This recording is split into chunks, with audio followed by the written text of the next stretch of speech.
นี่บางคนเอาขี้เหนียวถูกมันน้มมีกระปงตาหินสิบใบจมูกในอัศนะบางคน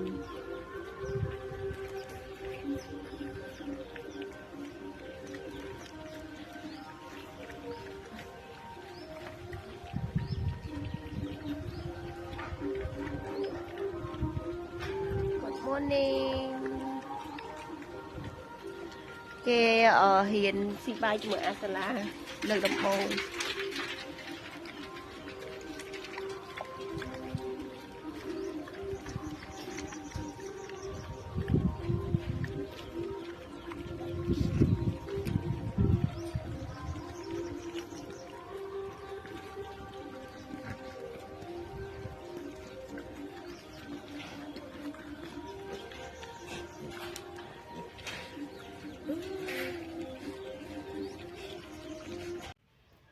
ស្ដីបងប្អូនទាំងអស់គ្នាមានរបស់ល្អចង់ប្រាប់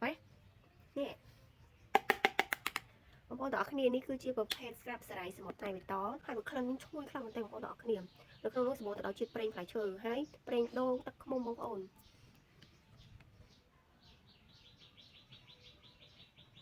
ហើយអ្វីដែលពិសេសជាងនឹងទៀតណាបងប្អូនអាចប្រើបានតសែងខ្ចីកូនខ្ចីហើយអ្នកទម្ងន់ពោពោះហ្នឹងឯងប្រើបានទាំងអស់ពិសេសប្រើបានទាំងលើស្បែកមុខទៀតអត់មានបញ្ហាកាត់អត់មានបញ្ហាថាជាតិកាត់ជាតិបកអីទេបងប្អូនទាំងនេះគឺប្រើបានទាំងអស់បងប្អូនកុំភ័យកុំព្រួយគឺល្អចំនួនដល់ស្បែកខ្លាំងមែនតើល្អសម្រាប់ស្បែកខ្លាំងមែនតើ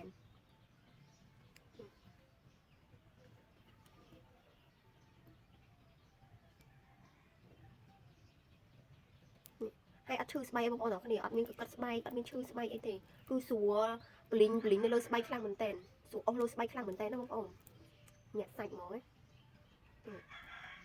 ប្រេងច្រើនវាជួយដល់ស្បែកស្បែកជាស្បែកស្ងួតបើសម្រាប់ខ្ញុំអ្នកលក់នេះគឺស្បែកស្ងួតហ្មងបងប្អូនអញ្ចឹងហើយនៅពេលដែលខ្ញុំបានប្រើស្កាប់នេះហើយបងប្អូនទាំងគ្នាស្បែកទន់មែនតើហើយមានសំណើមជាងមុនវាស្បែកយើងស្ងួតណាបងប្អូន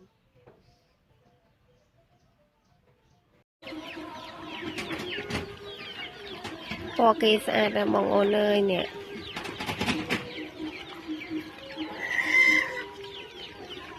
គេហ៊ានគេកំពុងតែរៀនញ៉ាំបាយជាមួយនឹងអាសូឡាបងប្អូនចោអាសូឡា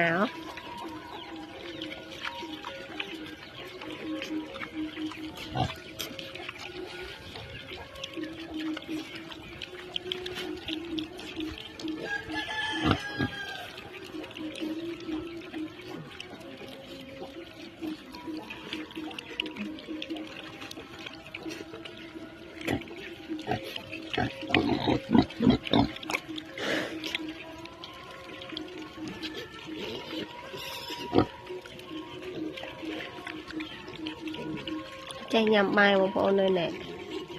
មកមៀតគេឡើងកំមកមក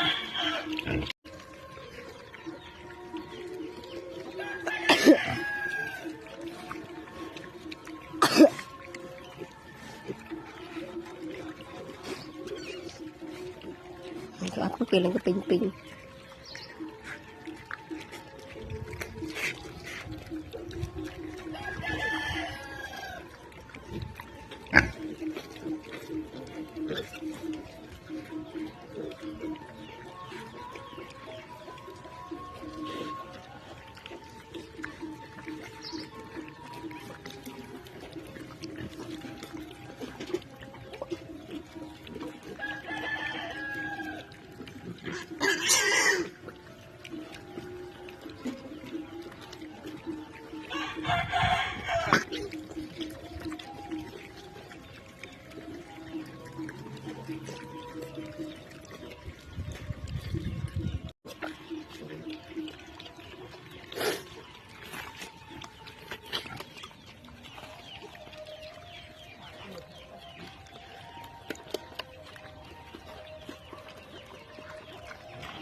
Ya, tebak, balik seklep lah.